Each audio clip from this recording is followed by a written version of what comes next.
Hello everyone, welcome back to Naturel. My name is Elle Castleman and I am going to show you how to bake off your tofu. It's really not hard. A lot of people are scared to try this in the beginning, but let me show you how easy it is. We're going to take an extra firm, already pressed tofu. I've already taken it out of the package, let it dry a little bit, and then I'm going to go ahead and cut it down into thirds.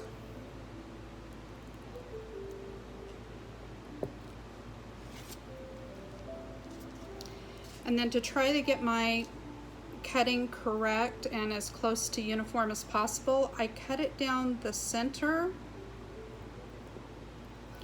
just so then I've got a reference point. And then I'm also going to cut it down the center the other way. And there is no right or wrong way. I mean, just do what you want to do. I'm going to go ahead and slice these in this direction as well. That way it's great for salads, wraps, Asian bowls, burrito bowls, whatever you want to use it for. Very, very versatile. We've already set our oven to 425. So it's already heating up. Then we're going to cut this direction. And you can cut these into whatever sizes you like. This is a size that works well for me, especially if I'm putting it in a wrap. It's not too bulky. Okay, and there we have it. Some of them will be a little bit smaller, but that's okay. I usually munch on those. Then we're going to put them onto a baking sheet with parchment paper, never aluminum foil. We don't need that much aluminum foil in our lives. Try the cut back. It's not healthy for you. It does leach into your food.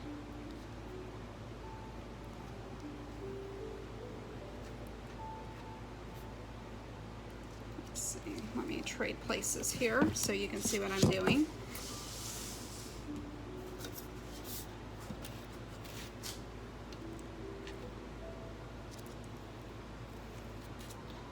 I tried to put the larger pieces to the outside so then they get a little bit more cooking time than the smaller pieces on the inside.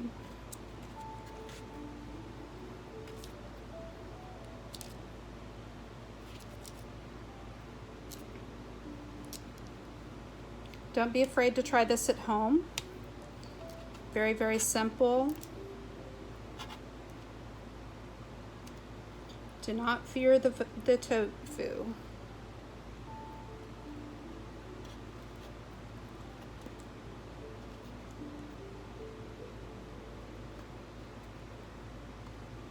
Now I know that there's been a lot of talk about soybeans being bad for people, especially for men. But the case studies that I have read have stated that for you to get that much estrogen, to possibly cause that much of trouble within your system, which this is coming from plants, so this is naturally digested within your body, is you would have to drink almost 5.5 quarts of soy milk a day. So I think you're safe in using just a little bit of tofu here and there, using it as a protein. This isn't going to hurt you at all.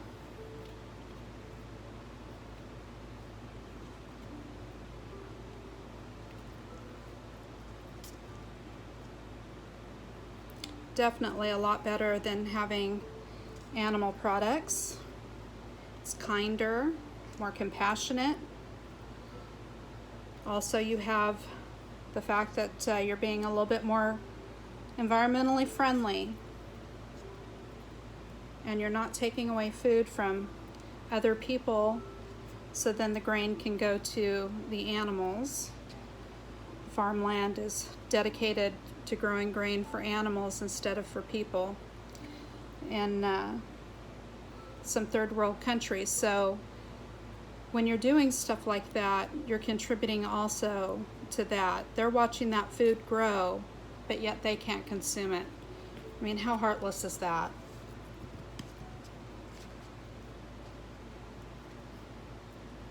We need to be a kinder people. Almost done.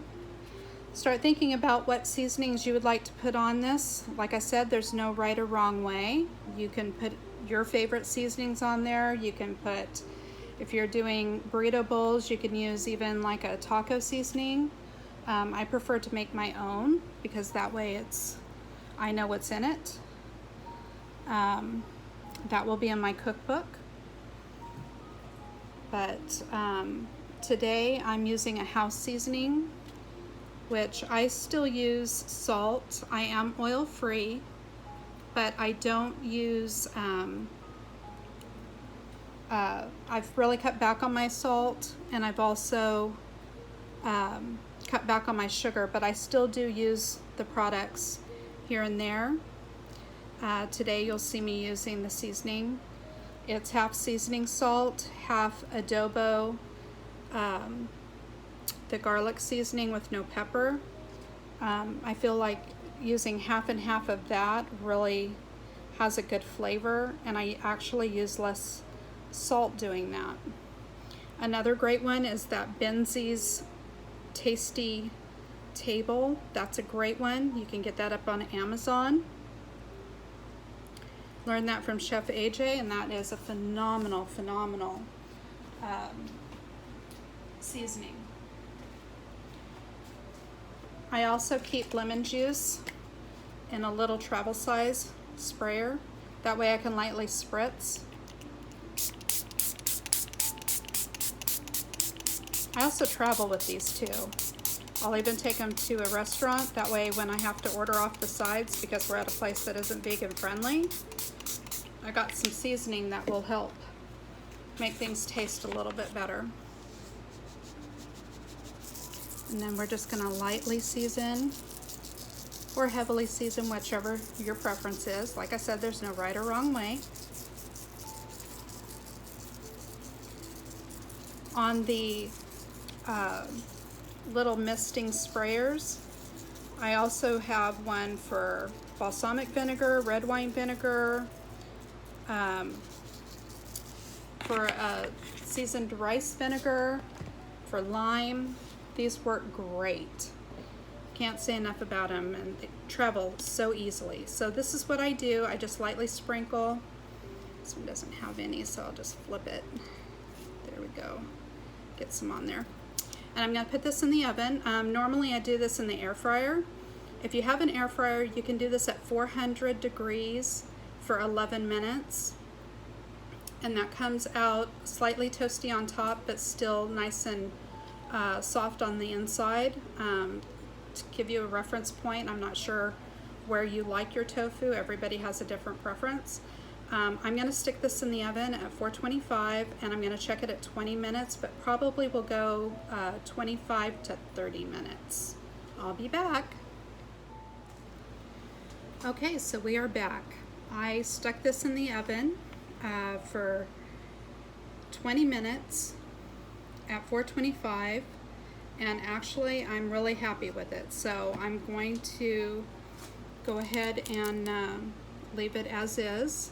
You can see that it's just lightly crispy on the outside, has a nice texture on the inside,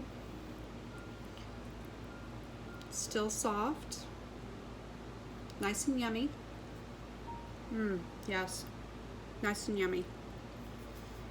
This will be cooled down, and I will put it in a container to take with me in an ice chest. I'm going on a trip tomorrow, so this will be one of the things I take with me. That way I can still eat on my plan, my lifestyle, without having to go hungry. I'm going with 2 people that still do eat meat, so I'm bringing me just a little extra contraband, I guess. But anyway, just wanted to show you how easy this was. There will be more videos coming soon, and I hope you enjoyed this video. If you do, please hit like, please share it, please subscribe to my channel, Back to Natural, and I hope to see you soon. Bye-bye.